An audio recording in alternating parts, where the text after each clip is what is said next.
Muito boa noite. Vamos começar, Bezat Hashem. A gente vai falar um assunto que sempre tem que ser algo que eu falo para vocês pertinente e curioso. Tem um pasuk, David HaMelech falou no Teilim. Quando a gente fala de Teilim, by the way, a gente acha que David HaMelech escreveu todo o Teilim, Salmos. Não é verdade, escreveu grande maioria. Mas David HaMelech falou, esse Teilim foi ele que falou esse capítulo do Teilim. Kuf Tetzain, a gente fala ele no Halel. Emanti ki adaber, termina esse trecho que a gente fala no Halel. Kol Adam Kozev. Qual a tradução disso? Kol Adam Kozev, em árabe também fala casar, boa. O que é Kozev? Mentira.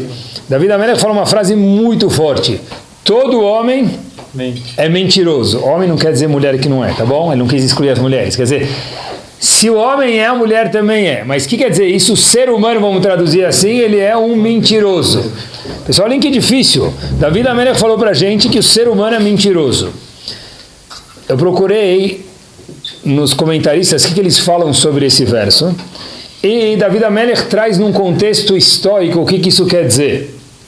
Mas a frase de David HaMelech ainda assim foi dita. Uau, o homem ele é mentiroso. Que homem? Todos. Todo homem. Aquele também sim, mas aquele outro que eu conheci também é. E aquela senhora também. Kol Adam Kozev. É forte demais.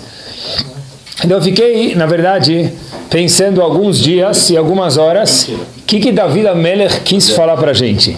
E qual a mensagem, e obviamente tem que ter alguma lição prática para nós, felizes moradores do século 21. Começamos por aqui. A Gemara fala em Sanhedrin, na página 103a. Fala para a gente o seguinte, 103a. Essa Gemara também aparece no Tratado de Sotá. A Gemara fala que tem 4 grupos de pessoas que, mesmo que eles fizerem mitzvot, obrigado, eles vão ter mérito pelas mitzvot, porque Hashem não apaga o mérito de ninguém, nunca, mas ele não vai conseguir presenciar a Kadosh Baruch Hu. Quando Hashem aparecer na frente dele, depois de 120 anos bem vividos, não vai dar certo. Ele não vai conseguir ver Hashem. Quem são esses 4 grupos? A gente chama de Hashmal. Het, Shin, Mem e Lamed. Nada a ver com eletricidade, só para ficar mais fácil, tá bom? O primeiro grupo é chamado Hanufá, aqueles que são bajuladores. Eles veem alguém fazendo alguma coisa errada, falam Abu Sakana, Tzadik, tá errado, não pode fazer isso. O outro é Shin, Shakranim, mentirosos, um cara que mente, ele está acostumado a mentir. O outro é Leitzim, um palhaço. O que quer dizer palhaço? Se ele é um bom contador de piada, não tem problema. O problema é quando a pessoa zomba de coisas que são valiosas, ele despreza coisas importantes. E o último grupo que não vai conseguir presenciar a Kadosh Baruch Hu, mesmo que ele fez mitzvot, ele nunca vai conseguir olhar para Hashem, não vai entrar no quarto principal de Hashem lá em cima, no Olam Haba, são aqueles mem que falam Mesaprei Lashon Hara. Então, de novo, os 4 grupos são as pessoas que são bajuladores, aqueles que fazem piadas de coisas sérias, mentirosos, e por último, pessoas que fazem Lashon Hara. Essas pessoas, diz a Gemara, e Hashem pode falar isso, Einam mekabelot penei Shekhinah, não vão conseguir se deparar, ver a Kadosh Baruch Hu depois de 120 anos vividos. Rabbeinu Yonah, que é um dos Rishonim, um dos comentaristas, ele tem um livro chamado Sharei Tshuva, e nesse livro ele aborda extensivamente esses 4 grupos e explica quanto que isso é grave. Mas eu fiquei pensando, qual que é o denominador comum desses 4 grupos? Eles não vão ver Penei Shekhinah. Então, reuniram os 4 grupos juntos. A pergunta é, o que esses 4 grupos têm em comum? Porque tem alguma coisa que eles têm em comum, possivelmente, que fazem com que eles não consigam ver a Kadosh Baruch Hu. Eu acho que os 4 grupos, vamos ver junto, Bezat Hashem, tem um vestígio de sheker, mentira dentro deles. Obviamente, o mentiroso é o fácil. Ele é mentiroso, então ele é mentiroso mesmo. O Letz, que é um dos 4, é o segundo dos 4, vamos chamar assim, é um palhaço. O que ele faz? Ele pega algo importante e deprecia aquilo. Então ele está tirando a verdade do valor de uma coisa. Alguém fala, olha, é muito importante respeitar os pais. Ele fala, é bobeira. Então ele está depreciando, mentindo o valor que alguma coisa tem. É sheker também. Hanufá, o que é Hanufá? O bajulador, obviamente, que também ele é mentiroso. Por quê? Porque ele pega alguém que faz algo muito grave, o que ele faz? Fala, olha, você é um tzadik. Isso é mentira, isso é grave demais. E quem fala Lashon Hara, o que tem de mentira nisso? Mas, Rabino, Lashon Hara é só quando é verdade. Isso também é mentira. Por quê? Olha que interessante. Se a gente vê alguém e a gente fica 1 hora com aquela pessoa, e a gente conseguiu perceber uma vez só, e aí só isso que a gente tem para falar sobre aquela pessoa, que ele estava com a meia furada, é verdade isso, mas você distorceu o quê? O cenário. Ele é muito mais do que isso, ele te ajudou a vida inteira, te fez muitas coisas. Não, mas você viu como ele estava com a meia furada? Você viu como ela usou a mesma bolsa 2 vezes em 2 Shabbatot seguidos? Shabbat não, bolsa não, vai. Mesmo sapato em 2 Shabbatot seguidos? 2 casamentos seguidos? Que feio! Então, é verdade que ela usou a mesma bolsa em 2 casamentos? É, mas eu distorci a verdade, porque é só isso que você lembra dela, só isso que você lembra dele. Então, olha que interessante. Os 4 grupos são pessoas que têm, alguns mais, outros menos, sheker, mentira, dentro deles. Tá bom? E falando sobre sheker, mentira, Kol Adam Kozev, a gente vai chegar daqui a pouquinho, o que isso quer dizer, que todo mundo mente, de alguma forma ou outra. Rabbeinu Yonah diz, só para a gente ver o que quer dizer sheker, mentira, e emet, verdade, Rabbeinu Yonah fala para a gente o seguinte, pessoal, olhem o que quer dizer sheker. Sheker, obviamente que mentira é quando alguém fala o cheque está no correio. E agora mais tem greve de correios, então o cheque vai chegar daqui 6 meses, culpa do correio, não é? Ou, onde você está? A gente combinou meio-dia embaixo. Puxa, está um trânsito aqui. Ainda bem que me ligaram, agora eu vou descer do escritório. Quer dizer, não tinha nem saído do escritório, falou que estava trânsito. Isso não é mentira. Ou, eu já fui, eu já fiz, eu já viajei, eu já conheci o lugar. Fiquei naquele hotel. É mentira, não pode falar isso, é mentira. E, obviamente que isso é proibido. Mas, olhem o que quer dizer sheker, pessoal. Olha até onde vai o conceito chamado mentira de acordo com a Torá. Quando alguém convida uma pessoa, fala para ele, por favor, vem jantar em casa. Se essa pessoa vier e falar sim, o que acontece? Eu desmaio. Tfadal de elevador não tem esse problema, tá bom? Por quê? Todo mundo sabe, tfadal de elevador, se alguém perguntar para algum ashkenazi que quer dizer tfadal, ele vai falar, tipo, boa noite. Tfadal quer dizer bem-vindo, não quer dizer boa noite. Mas você sabe, entra. Mas no elevador, você fala, tfadal quer dizer chega aí. Não quer dizer, né? Então isso não tem problema, porque ninguém quer dizer mesmo vem jantar. Mas, vamos dizer que você convida alguém para jantar na tua casa e fala, vem jantar em casa, Habib, vem, por favor. O que acontece? Você fala, não dá, vem. Você só convida porque ele sabe que ele não vai vir. Se ele fala, na verdade, sabe o quê? Boa ideia, acho que eu vou jantar na tua casa. Desmaia. Eu costumo fazer isso. As pessoas falam, Rabino, você não quer carona? Fala, me dá carona. Eu falo, tá bom, eu vou aceitar a tua carona. Para onde você vai? Eu falei, vou para minha casa, para Granja Viana. Falou, não quis dizer isso, tá? É brincadeira, né? Então, sheker, diz Rabbeinu Yonah para a gente, até convidar alguém para alguma coisa, sabe que ele não vai vir, isso é mentira, porque você não está convidando ele de verdade. Inclusive na Halachá está escrito, se eu tenho uma champanhe, que eu abri essa champanhe,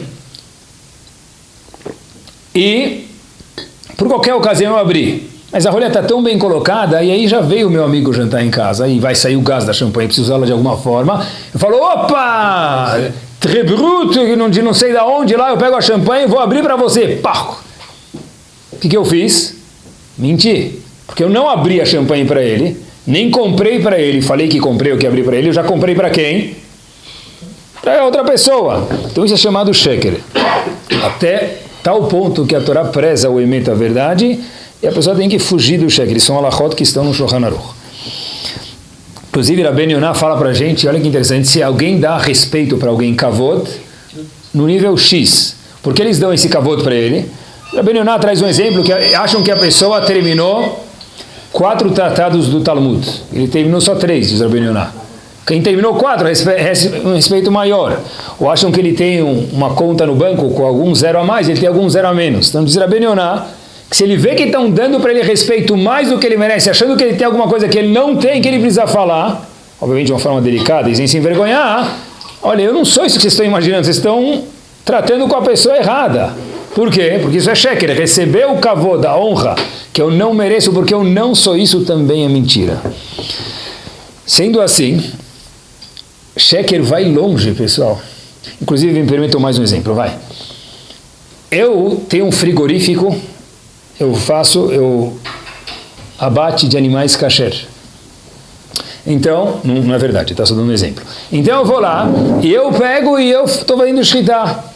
Aí vem um não Yehudi para mim e fala, olha, tem aqui uma carne, eu queria experimentar a carne de vocês, kasher. Pessoal, muda alguma coisa para o não Yehudi se a carne é kasher ou não é kasher? Tem alguma mitzvah de um não Yehudi comer carne kasher? Zero. Se eu dou uma carne para ele mesmo de presente, sem cobrar, falando, olha, essa carne é kasher, pode comer que você vai gostar?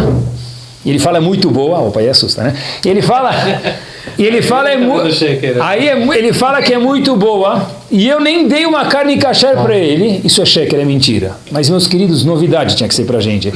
Porque quando na vida muda para um não, eu disse a carne é kasher ou não é kasher. Mas se eu falei para ele que eu estou dando para ele uma mezuzá ksherá, uma carne kasher, mesmo que para ele não muda absolutamente nada, eu, Yehudi, infringi a proibição de ser mentiroso sheker. Sendo assim, então, olha até onde vai a coisa. O emet é uma coisa que Yehudi tem que prezar a verdade. O sheker é uma das proibições da Torá, e são os 4 grupos que nunca vão ver o Pnei Shekhinah, independente de quantas mitzvot fizeram na vida, porque todos os 4 têm a midah de sheker dentro, de alguma forma ou outra dentro deles, que são os 4 que a gente mencionou alguns segundos antes. Então eu queria ver um pouquinho sobre emet e sheker, sobre verdade e mentira. A gente fala no Ashrei U'Shvebetecha todos os dias. O Ashrei foi também escrito por David, Tehillah li David. Foi escrito de uma forma lógica. A gente fala tantas vezes que de falar tantas vezes a gente acaba esquecendo o que a gente está falando. Mas o Ashrei, salvo 2 versos, ele tem uma lógica que ele é seguida. Qual é a lógica do Ashrei? Por exemplo, ele tem um Vav que liga o começo do Pasuk com o fim do Pasuk. Vav quer dizer e em português ou. Por exemplo, vou dar exemplos. Dor ledor yeshabach mazecha ou gvurotecha yagidu. David HaMelech falou, olha, sempre vão elogiar você, a Kadosh Baruch Hu, e vão dizer suas bravuras. Então tem o e no meio, não tem? Mais um exemplo. Tov Hashem lakol, Hashem é bom com todo mundo, vê, e tem o Vav, Raham Aval Kol Masav, piedoso com as criaturas. Mais um exemplo. Kevod Malchut Echayomeru, o Vav, Gvurat Heidaberu. Vão falar os louvores de Hashem, a grandeza de Hashem, o reinado de Hashem e as bravuras de Hashem. Então o Tehillim, esse pérego do Tehillim Ashrei, tem isso, vírgula, tem um Vav que junta e ou e aquilo. Salvo um passuco que eu vou mencionar para vocês agora, que foge essa regra, tem 2, eu vou mencionar um só. O passuco fala o seguinte, Karov Hashem lechol koreav, disse David HaMelech no mesmo capítulo do Tehillim, Hashem é próximo de todo mundo que procura ele. Não tem Vav aqui nesse passuco, esse passuco não tem Vav. Que como termina o passuco? Lechol asher ikrau be'emet. Mas nesse passuco não tem um Vav. Porque todos os sukim tem Hashem é bom e legal. Vamos contar as bravuras de Hashem e como Hashem é, os atos de Hashem são espetaculares. São 2 coisas em cada verso. Mas nesse verso do Tehillim, no mesmo capítulo, está escrito que não. Karov Hashem lechol koreav. Hashem é próximo de todo mundo. Opa, tem uma ressalva. Lechol asher ikrau be'emet. Se eu procurar Hashem com o quê? Com verdade. Não é é obrigatório isso. Nesse passuco não tem algo a mais. Esse passuco está... O fim do passuco não fala outra coisa. Ele vem redefinir, vem definir o começo do passuco. Karov Hashem lechol koreav. Opa, uma definição. Somente lechol asher ikrau be'emet. Para uma pessoa que procura Kadosh Baruch Hu com honestidade na vida dele, com verdade dentro da vida dele. Óbvio que se eu sou vendedor de morango e eu aproveito o trânsito dos feriados de São Paulo para vender morangos e eu coloco os morangos bonitos em cima e o cara compra 3 caixas por 10 reais, ele levanta, embaixo tem pedra ou tem morango, parece geleia de morango, está tudo amassado. Então óbvio que não é, né? Karov Hashem lechol korav lechol asher ikrau be'emet, que ele não está procurando a verdade. Essa pessoa ele é um enganador, é um desonesto, alguém que vende morangos assim. Mas, olha que interessante, a primeira pergunta que fazem para a pessoa depois de 120 anos bem vividos, a gente sabe que a gente, para entrar na faculdade, só faz vestibular, não vestibular, vestibular focado para aquela faculdade, para depois o cursinho, melhor dizendo o cursinho, focado para aquela faculdade, para depois poder fazer o quê? O vestibular. Nesse o poderoso, pessoal, nesse mundo, a gente tem um cursinho de 120 anos para depois fazer o vestibular daqui a 120 anos. Olha que interessante. Uma das primeiras perguntas, ou a primeira pergunta que a Hashem faz para a gente, qual que é daqui a 120 anos? Será que você, homem, será que você, mulher, será que você, criança, será que você, adulto, você foi honesto durante a sua vida? Muitas pessoas perguntam, por que justo tem que ser essa a primeira pergunta? Eu não preciso me matar por ser honesto. Se alguém fala, ou você rouba uma caneta ou eu te mato, eu não preciso me matar por isso. Não preciso. E tem outras coisas que eu preciso me matar. Então, por que a primeira pergunta que fazem para o fulano ou ciclano, no vestibular dele, todos nós, daqui a 120 anos bem-vividos, Bezat Hashem, Habibi, você foi honesto? Sei lá, me pergunta se eu estudei Torá, se eu cumpri Alachot Nidah, se eu cumpri Shabbat. Se você foi honesto, porque essa é a primeira pergunta. Pessoal, olhem que espetacular. Chachamim respondem para a gente o seguinte. Porque essa é a primeira pergunta? Porque essa não é a primeira pergunta, esse é o primeiro requisito para poder começar o julgamento. Por quê? Porque se a pessoa não é honesta, nem tem como dar continuidade ao julgamento. Porque, presta atenção, Kadosh Baruch Hu vai falar para a pessoa o seguinte, querido, você colocou tefilim? Sim. Então você merece muitas estrelinhas. Mas presta atenção, se o tefilim que você comprou foi usado o dinheiro ilícito de acordo com a Halachá, então esse tefilim não é nenhum tefilim para mim, disse Hashem. Se a tzedakah que eu dei foi porque eu trabalhei no Shabbat, então Hashem falou, a tzedakah não vou considerar. Então preste atenção, a primeira pergunta que Hashem faz para a pessoa é, você trabalhou honestamente? Não porque talvez essa seja a mitzvah mais importante, não, mas porque senão não tenho continuidade do din, do julgamento, o vestibular nem continua. Se eu não sei meu nome, minha inscrição, como é que eu vou colocar como é que eu vou começar a fazer o vestibular? O nome da pessoa, a identidade, o RG da pessoa é, você foi honesto, teve emet na sua vida? Por quê? Não que é a coisa mais importante, de novo, porque sem isso, olha que poderoso, o din, o julgamento da pessoa nem existe. Por quê? Porque como é que eu vou julgar alguém e dar recompensa pelas mitzvot se não veio de forma lícita o pagamento das mitzvot? Eu vi uma história que aconteceu mais ou menos em 1850 e teve um jovem que estudava numa yeshiva na Europa e ele começou a perder minchá algumas vezes. Por que ele perdeu minchá? Mundial, Copa do Mundo, Olimpíadas. O que ele perdeu? Ele estudava, perdia o horário, estava envolvido no estudo e perdia a minchá. Quem te diria para ele? Hazak Baruch Tieh, tzadik, né? E a verdade é um tzadik. Mas esse menino, esse jovem sabia que estudar não permite com que eu perca o horário de minchá, não perca a tefilá da reza de minchá. Então, Rav Israel Misalant tinha 3 alunos. Um dos alunos de Rav Israel Misalant se chamava Rav Naftali Amsterdam. Esse jovem foi para Rav Naftali Amsterdam e falou, olha, eu vou perguntar para ele, depois de muita coragem, como é que eu faço para não perder mais o horário de minchá quando eu estiver envolvido no meu estudo? Então, ele chegou para o Rav e falou, Rav, personalidade gigante, um dos alunos do Rav Israel Misalant, falou para ele, Rav, engasgou um pouquinho aí, depois colocou a primeira e foi. Como é que eu faço, Rav, para não perder mais o horário de minchá? O Rav vira para ele e fala, você perde minchá ou você está me falando que você reza minchá sem minyan? O menino estava morrendo de vergonha e falou, não, perder minchá não, Rav, não, rezar sem minyan, onde na verdade, o que era? Ele perdia minchá completamente, porque ele estava estudando. Ele ficou com vergonha e falou para o Rav, não, eu rezo minchá só que sem minyan. Aí o Rav falou para ele, olha, não se preocupa, olha, tem uma solução, começa a estudar na yeshiva, e aí quando começarem a rezar minchá na yeshiva, você vai ter que ver todo mundo parando para Sheshuvah, Korbanot, Kadish, você vai parar e rezar com eles. Falou, Rav, muito obrigado. Ele saiu de lá, passou 2 dias, ele soube e começou a olhar para os botões da camisa dele e falou, olha, eu menti para o rabino. Porque eu fui lá para falar para ele que eu não rezo minchá porque eu estou envolvido no estudo. Eu falei para ele que o quê? Não é que eu não rezo minchá, é que eu perco o minyan, porque eu fiquei com vergonha. Então, ele foi para a yeshiva dele, yeshiva de Slabotka, E tinha um gigante que era o Rosh Yeshiva de Slabot, que a gente chama os Rabanim, os chefes das Yeshivot, antigamente chamavam Alter. Era chamado o Alter de Slabot, tá bom? Era Finkel.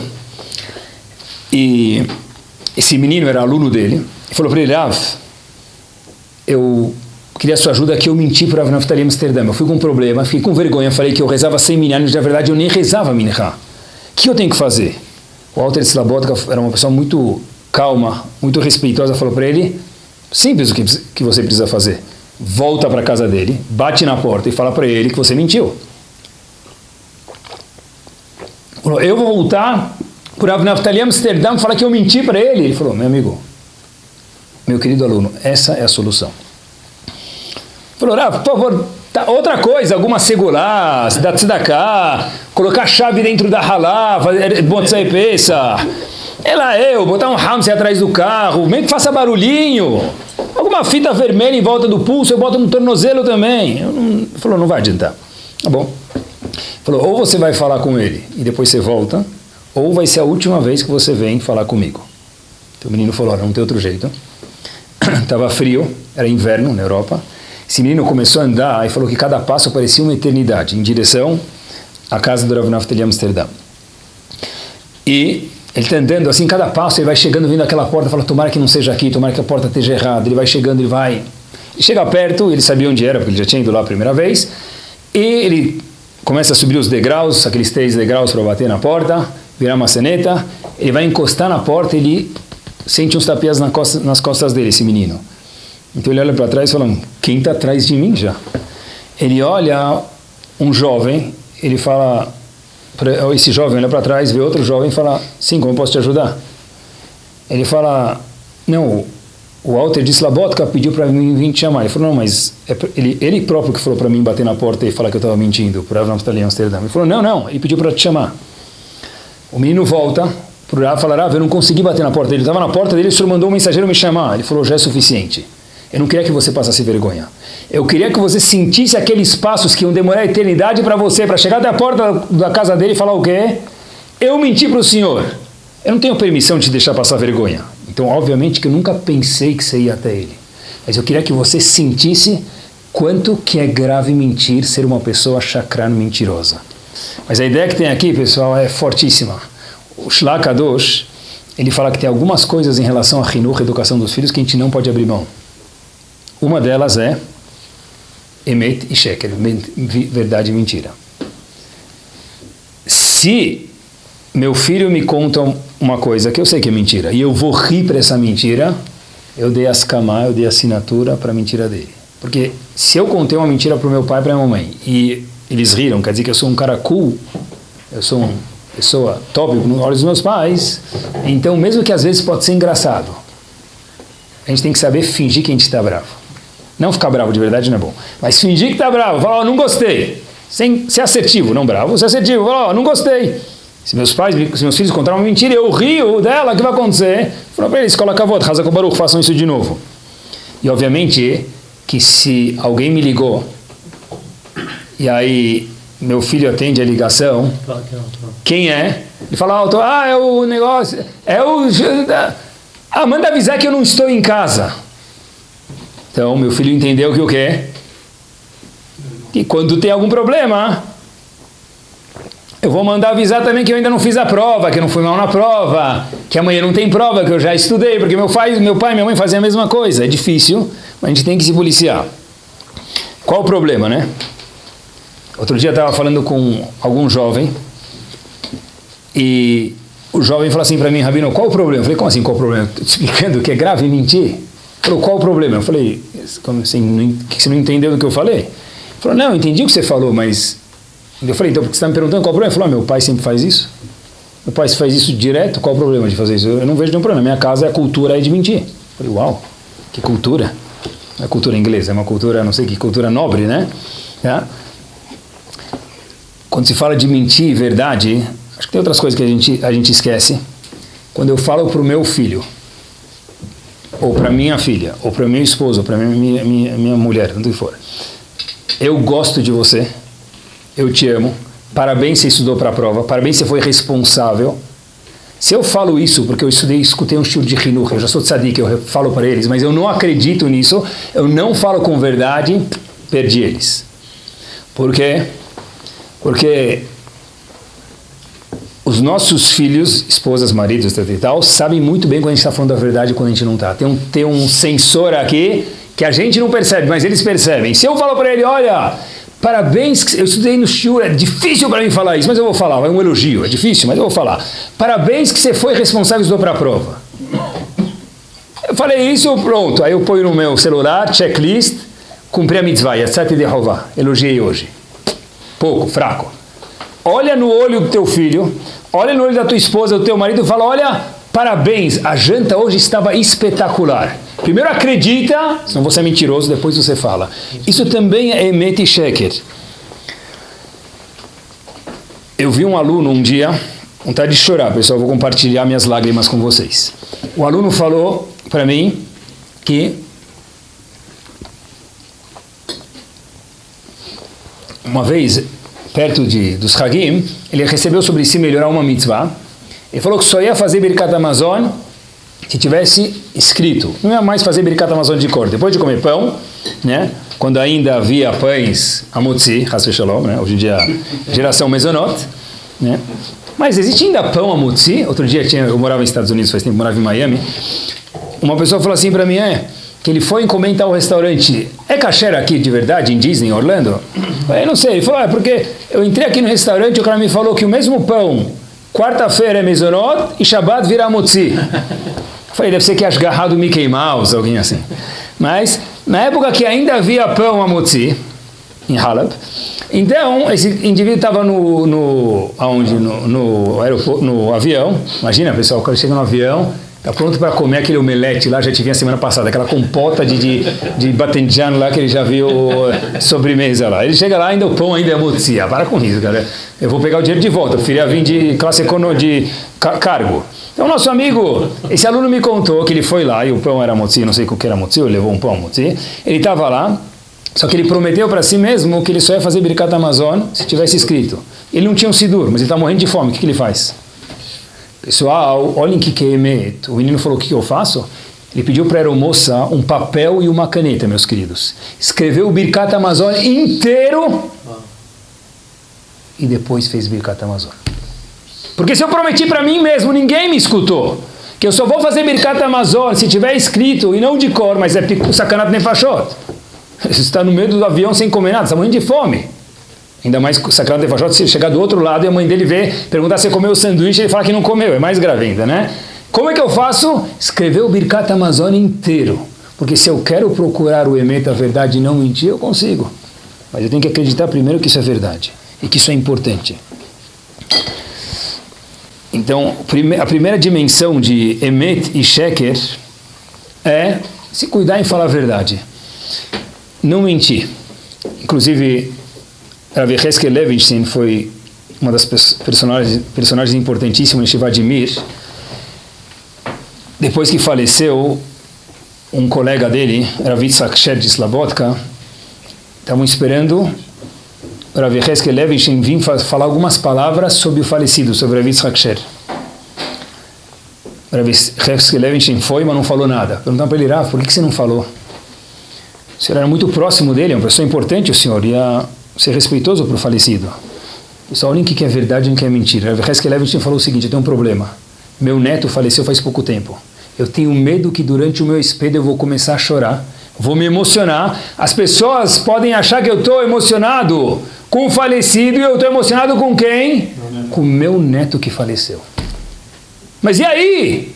O objetivo vai ser o mesmo, as pessoas vão se comover, vão melhorar. Vai ser sem querer. Pessoal, quando se trata de emet e sheker, não dá para ter compromise. Porque olhem que espetacular. Como se fala verdade em hebraico? Emet. Aleph, Mem e Taf. Acompanhem comigo. Olhem que curioso. O Mem sem vogal, que som tem? Masbut, tem um som. O Taf sem vogal, também tem um som. T. O Aleph sem vogal, que som que tem? Nada. E se eu tirar a letra Aleph da palavra Emet, verdade, que forma? Barmenan Met, morto. Porque o Emet, a verdade, não aceita nem uma fuga do que é verdade. Mesmo que eu tirar uma letra que não tem som nenhum por si só, tirando do emet da verdade, não sobra vida, sobra o contrário de vida, que é emet lo aleno. Existe uma segunda dimensão do que quer dizer para emet, verdade. Olha que curioso, e eu queria me concentrar daqui até o fim do shir, é o seguinte. Contam que um Bahur Yeshiva, um jovem, estava no Yeshiva o dia inteiro, nunca viu o business, ele foi conhecer o Shuk, foi para Israel conhecer o Shuk, estava lá na feira, lá de Israel, e sabem que em Israel o mais legal não é comprar, é negociar. Você comprar um saco de bizer lá, é bom, legal é brigar com o cara, sair de lá, pegar o bizer e o cara ainda tem que te pagar para você levar o bizer. Legal, né? O cara ainda sai te gritando, te xingando, é gostoso. Alguns gostam. Então, esse Bahur Yeshiva, esse aluno foi, aonde ele foi, queridos? Ele foi no Shuk, ele entra lá e vê uma negociação de cavalos. Então ele vê o vendedor apresentando um cavalo para vender por $500. Ele vai lá, o comprador, ele fica escutando a negociação, o comprador leva o cavalo por quanto? $50. Tá bom. Ele fala, uau, que interessante. Fala para o cara, mas, amigo, você foi de 500 para 50? Você foi enganado, você não percebeu? O comprador era muito bom, negociou e falou, o vendedor fala, meu amigo, eu estou aqui faz tempo no show, quem foi enganado? O cavalo está doente, meu querido. Eu vendi um cavalo doente por $50, não vale um bizer o cavalo, não vale $1. Eu vendi por $50, eu fiz um ótimo negócio. Bahur Yeshiva, estava no shiur aqui, escutou sobre emet, verdade, que ele fez. Correu lá 1 quilômetro, foi até o comprador, foi à fazendinha do comprador, falou para ele, meu amigo, você comprou um cavalo doente, pega teu dinheiro de volta. Aí ele falou, o comprador falou para ele, que cavalo doente, você não sabe? Eu sei, eu passei a noite, antes do cara vender o cavalo, eu botei um prego no casco do cavalo, e o vendedor achou que estava doente. Eu paguei $50 no cavalo bom, tá bom, pronto, aqui, tira o prego, massalame, acabou, o cavalo aqui está pronto para ir para Indianápolis, fazer as corridas. Tá bom, vai no jockey lá. Aí o Bahur, Tzadik, escutou o shur de emet, de verdade que ele faz, vai correndo pro vendedor, falou, meu amigo, você vendeu um cavalo que valia 500 por 50? Ele falou, você não sabe. Na verdade o cavalo estava doente, Eu vi ele entrando, colocando o prego, eu fiquei feliz para ele achar que era o prego que estava causando tudo, mas era a doença do cavalo. Aí ele fala, meu amigo, ele volta pela última vez para o comprador e fala, meu querido, você pagou $50, você achou que você colocou o prego, o cavalo já estava doente, é toda uma história, pega o dinheiro e volta lá. Você não sabe? Os $50 que eu dei em cheque, o cheque era sem fundo. Em outras palavras, o Bahur ficou tão confuso quando ele voltou, ele achou melhor que eu voltar para Yeshiva, ele saiu do documento. Mas ele saiu do 25 de março, do Brás, do Bom Retiro, do centro, e ele falou o seguinte, olha, quem está falando a verdade aqui? É o comprador ou o vendedor? Alguém está mentindo para mim? Alguém não quer mostrar que perdeu dinheiro e alguém está enrolando. Né? O único que fala a verdade é o cavalo. O único que fala a verdade é o cavalo. E o cavalo não fala. Ser honesto, quando a gente fala de honestidade, eu quero me concentrar nisso, consigo mesmo é muito difícil. Difícil com os filhos, difícil com o cliente, com o dono do cavalo, com o comprador do cavalo. Mas a pessoa ser honesta consigo mesmo talvez seja uma das coisas mais difíceis que tem na vida da pessoa. Por quê? Olhem que curioso. Outro dia, um jovem veio para mim correndo, suspirando. Rabino, você viu o que eu vi? Eu falei, não sei, talvez sim, talvez não. O que você viu? Ele falou, não, eu estava outro dia num lugar e deram um shiur, uma aula sobre os códigos da Torá. Eu falei, como assim? Eu já sabia, mas quer que ele me contasse para acalmar um pouco. Como é que é? Ele falou, olha, eles colocam a Torá em linhas, sem separação, uma letra atrás da outra, sem separar, e procuram e acham, eles te constatam isso. Está escrito que, por exemplo, Rabin foi assassinado, né? Israel. Infelizmente, a data que ele foi assassinado, está escrito Trump, quando está escrito nasci, presidente, a data que ele virou presidente, e a probabilidade matemática disso acontecer é 1 sobre milhões, cientificamente falando. Aí ele falou, Rabino, a Torá é verdadeira! Falei, uau, que legal, fiquei feliz, a gente é contagioso, eu fiquei um pouco contagiado com isso, eu comecei a acreditar também que a Torá era verdadeira quando ele me contou. Aí, o nosso amigo sai da sala onde ele estava, volta para a vida dele como la même chose, la mesma coisa, the same thing, otodavar. Não mudou nada. A pergunta é, meu amigo, você viu que a Torá é verdadeira? Você veio pulando aqui, parecia uma pipoca me contar isso. Como é que você não muda? Obviamente, emocionalmente falando, está certo que é difícil a pessoa mudar, é muito difícil a pessoa mudar, poucas são as pessoas que mudam no mundo.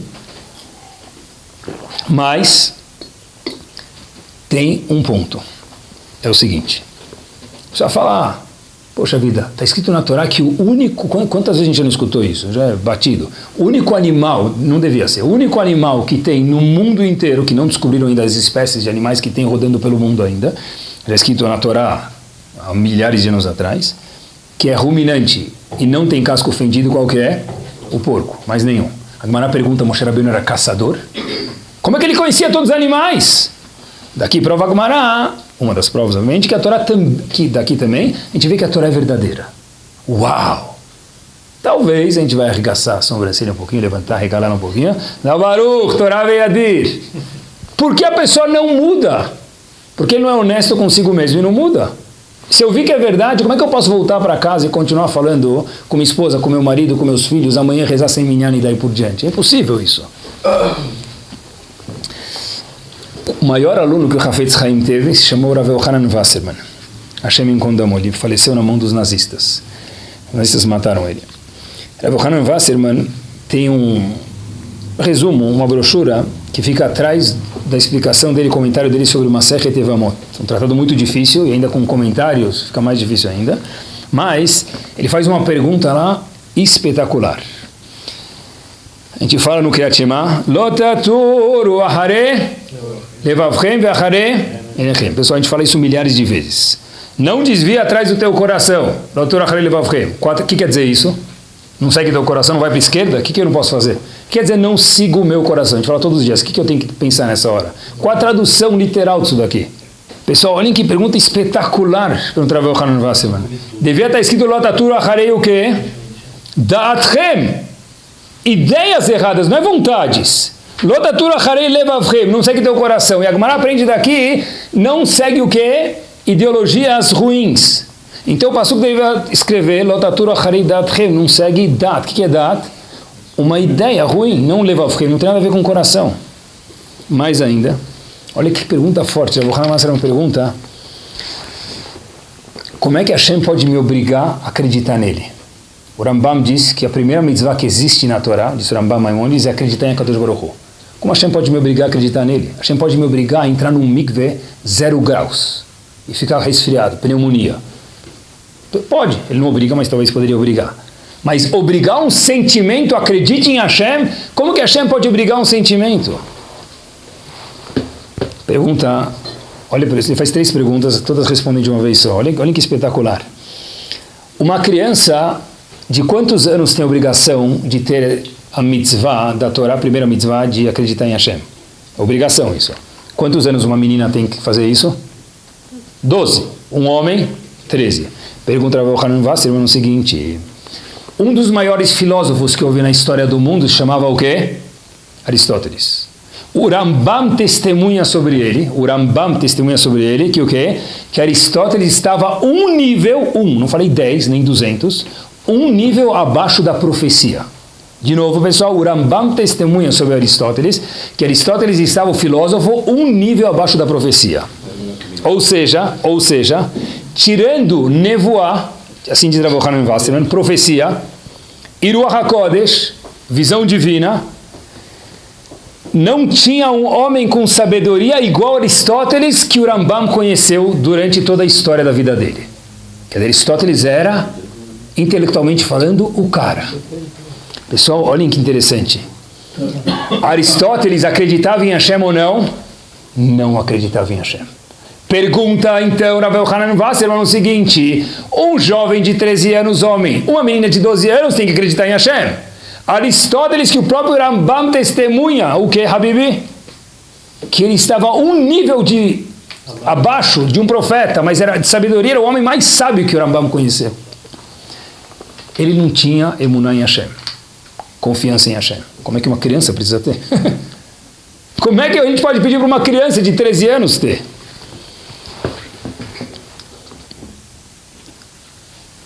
Todos não Yehudim, última pergunta, tudo uma resposta só. Todos não Yehudim, pergunta ao Yochanan Wasserman, tem quantas mitzvot que eles são obrigados a cumprir? 7. Depois você procura no Google quais são as 7. Que os Eudim também têm que cumprir essas, mas essas 7, os Goim só têm que cumprir essas. A gente tem que cumprir essas 7 e mais um pacote de algumas mais que vocês conhecem. Da onde um não Yehudi tem que saber quais são as 7 mitzvot Bnei Noach? Da onde ele tem que saber Bichlal, que existem 7 mitzvot Bnei Noach, que ele precisa cumprir? Como é que ele vai saber isso? Ele não foi no Knis, ele não escutou o Shiur. Todas essas perguntas se respondem de uma forma só. Olhem que espetacular que tem a ver com honestidade isso. Ele diz o seguinte: uma pessoa tem por natureza, olhem que forte, queridos, por natureza o conceito de emuná embutido dentro dele, acreditar em Hashem.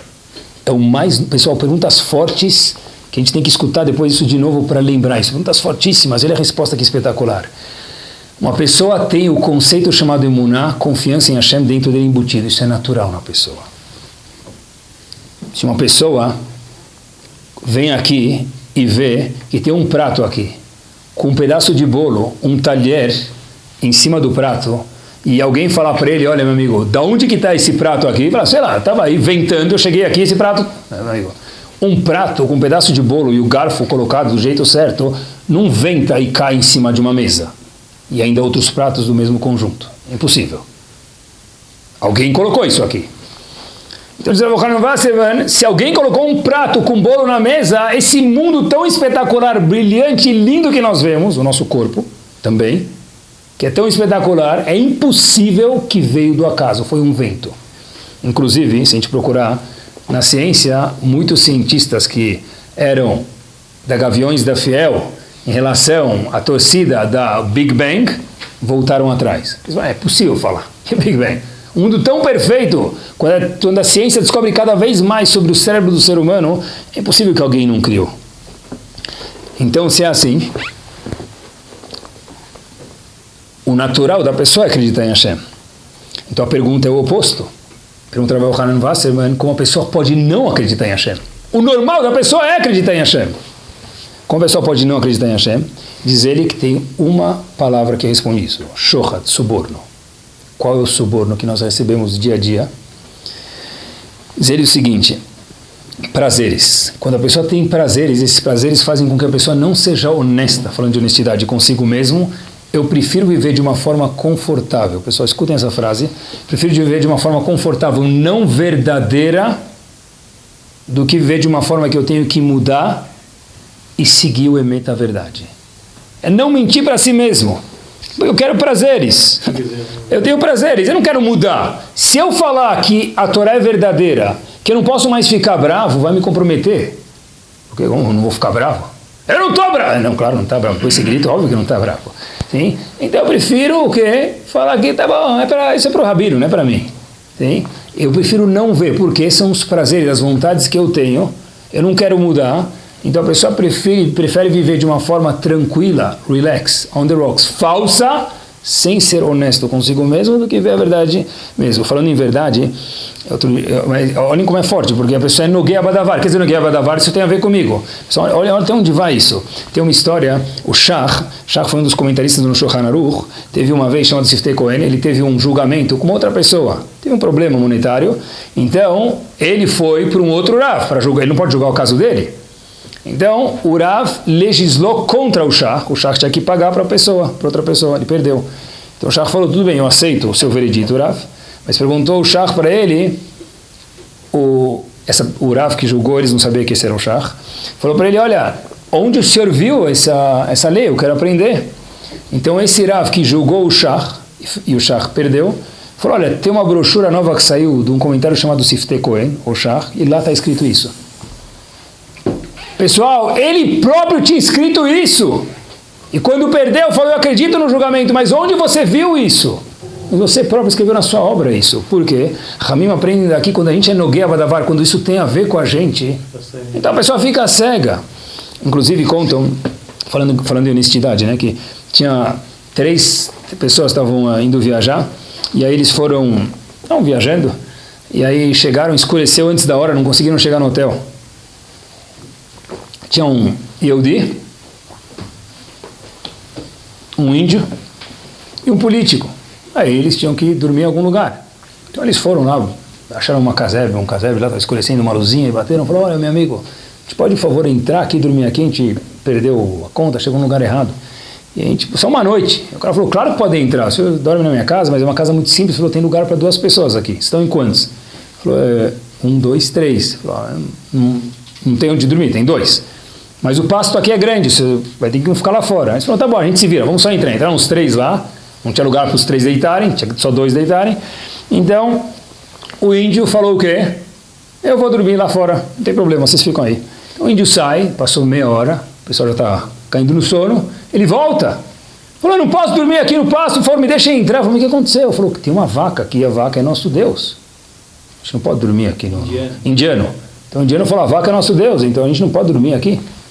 Tá bom? Então, nesse caso foi o Yehudi lá, o Yehudi sai para o pasto, falou, eu vou dormir lá fora, não tem problema, uma noite.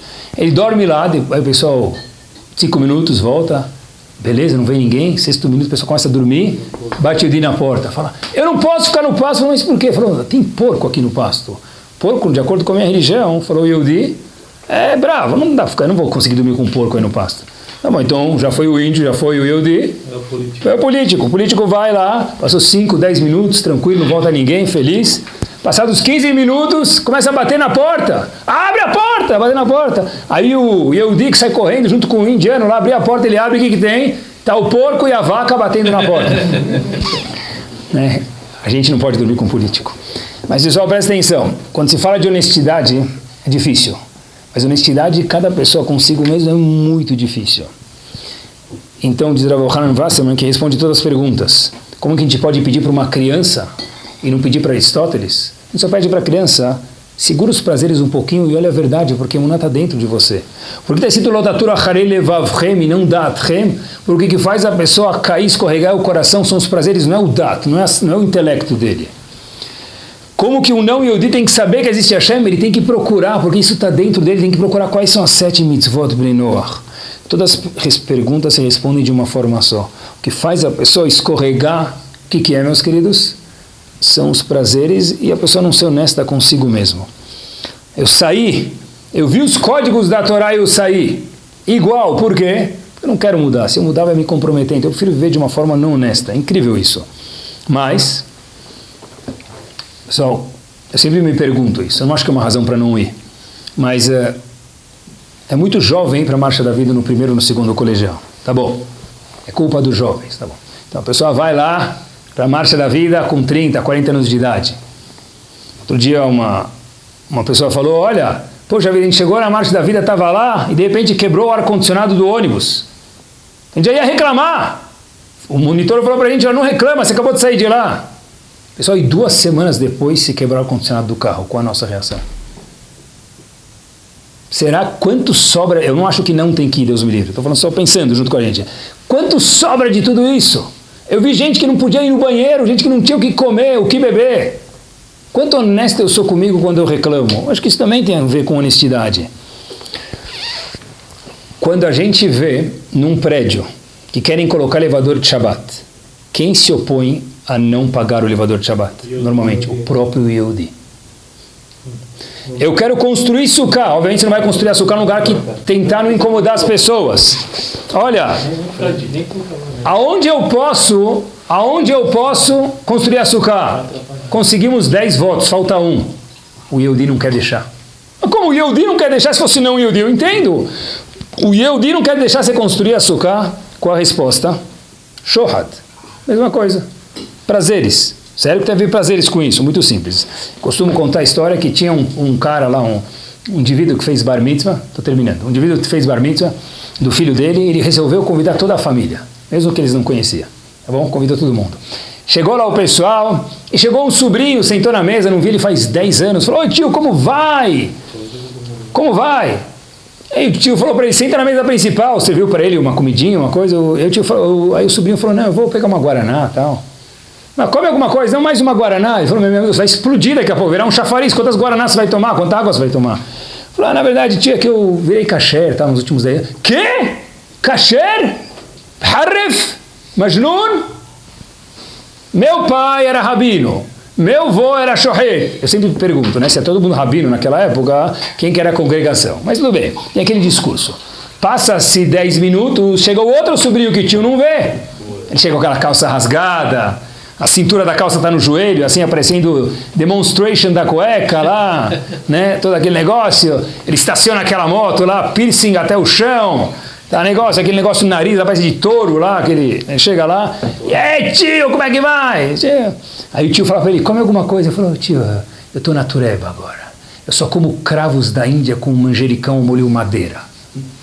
Aí o tio fala pro garçom, por favor, você pode trazer uns cravos da Índia? Ele falou, onde eu vou? Procura cravos da Índia, estou pagando não sei quantos mil nessa festa. Procure um cravo da Índia para alegar meu sobrinho. E a pergunta é a seguinte, por que há 10 minutos atrás, quando veio o sobrinho Kasher, teve todo o fuzuê? E agora veio aqui o outro sobrinho, que é não menos Majnun, pelo menos, ele mandou procurar cravos da Índia. Manishtana, qual é a resposta, pessoal? Porque quando algo eu vejo, e eu sei que isso é o certo, todo mundo tem verdade dentro dele, honesto, no fundo todo mundo é honesto, ele sabe que incomoda.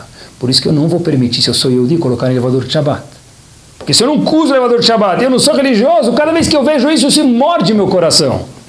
Um não Yehudi não tem problema ver isso. Então ele ajuda, ele apoia, porque ele sabe que o prédio vai valorizar ainda, né? Se for em Genópolis, mais ainda.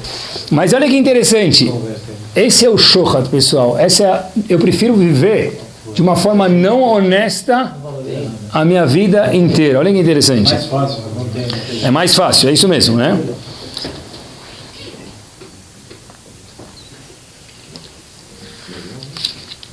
Quando que era... Quem é mais difícil ser um Yehudi? Para terminar. Avram Avinu ou a gente? Para quem é mais difícil ser um Yehudi que cumpre as leis? Avram Avinu, que cumpriu todas as leis, ou a gente, queridos? Quem é mais fácil ser um Yehudi? Vocês acham? Avram Avinu ou a gente? Estava pensando, por um lado a gente tem que tornar muito mais acessível, não tem? Vou contar para vocês que vocês são meus sócios. Eu recebi um e-mail faz alguns dias, um indivíduo escreveu assim para mim, olha, de vez em quando o senhor menciona, ele mandou pelo site do shiur que a gente tem aqui, ele falou, de vez em quando o senhor menciona que tem pessoas que escutam o shiur do senhor de lugar remoto. Queria lhe dizer que sou Yehudi, e faz pelo menos 2 anos estou acompanhando o seu shiur de Singapura. Pessoal, se eu estou em Singapura, eu tenho acesso ao shiurim. Não por acaso. Logo depois, eu recebi um e-mail. O pessoal falou assim para mim, moro em Teaneck, fala português, obviamente, né? Moro em Teaneck, New Jersey. E falou, não sabia que você dava shiurim, e agora eu fiquei viciado nos teus shiurim. Falei, oh, que bom. Na verdade, depois acabou sendo um conhecido meu. Mas, olha que interessante. Pessoal, se eu quero ter acesso de Teaneck para um shiur que é dado aqui em Genópolis, agora está filmando também, dá bruto, pronto, mais um site. Então, eu escuto no aplicativo, no site, tem um monte de fontes. Para quem é mais fácil ser um Yehudi? Avram Avinu ou a gente? Reitero a pergunta, só para terminar. Não, é a gente, né? A gente tem mais acesso. Muito mais fácil, tem muito mais acesso, né? Mas eu fiquei me questionando, porque eu fico com jovens o dia inteiro, queridos. Quem tem um teste maior? Eu acho que o maior teste da tecnologia, as pessoas falam que é pritzut, que é falta de modéstia, etc e tal, violência. Eu acho que um teste, sem desmerecer Chas v'Shalom os outros, eu acho que um teste não menor, pelo menos igual, eu acho que talvez até maior, eu vejo em educação isso, é a falta de concentração. Hoje tudo tem que vibrar, então você dá chute também tem que vibrar, ou tem que tocar um barulho para aparecer com um celular. Avram Avinu, Chas v'Shalom, a gente não pode desmerecer, mas a gente pode aprender alguma coisa para a gente. Eu não sei quem tem um teste maior de ser um Yehudi, nós ou ele. Porque tem tantos prazeres rodando aí pelo mundo, mas todo mundo sabe qual que é o Emet. E o ponto é, será que eu posso ser verdadeiro, honesto comigo mesmo também ou não? Será que tem algum dia que eu vou olhar para o espelho e falar, e aí, o que vai aparecer para mim? Que tipo de vida eu tenho? Que valores que eu tenho na minha vida? Será que dá para ajustar 2% desses valores? 2% é muito, é um ganho milenar. É isso. Kol Adam Kozev. O que David HaMelech falou? Acho que é isso mesmo. David HaMelech falou, no fundo, todo mundo tem verdade, mas Kol Adam Kozev. O homem, para se esquivar de obrigações, Kol Adam, qualquer ser humano, Kozev, ele procura mentiras para viver de uma forma mais tranquila. Eu acho que não é por coincidência que o hino nacional, como termina o hino nacional? Ainda bem que não falaram o vírus do Ipiranga, né? Hashem Elokechem Emet. Essas palavras não estão no Kriyat Shema, meus queridos. O Kriyat Shema tem 245 palavras, a gente adiciona mais 3, para fazer 248, que dá os órgãos que a gente tem no corpo. a gente adiciona 3 palavras. Quais são as 3 palavras? Hashem Elokechem Emet. Podia adicionar o quê? She'akol niha bidvaro. Hamotzi lech min haaretz. Hava nagila hava. Por que justo Hashem Elokechem Emet? Eu acho que essa é a resposta. Porque no fim do hino nacional a gente vai adicionar alguma coisa. Se é que a gente pode adicionar alguma coisa que vem de nós, Ramim permitiram, adiciona isso. Hashem Elokechem Emet, é verdade. Se eu quiser encontrar a Kadosh Baruch Hu de verdade na minha vida, eu preciso procurar uma coisa, pessoal. Emet, algo que já está embutido dentro de cada um de nós. Boa noite.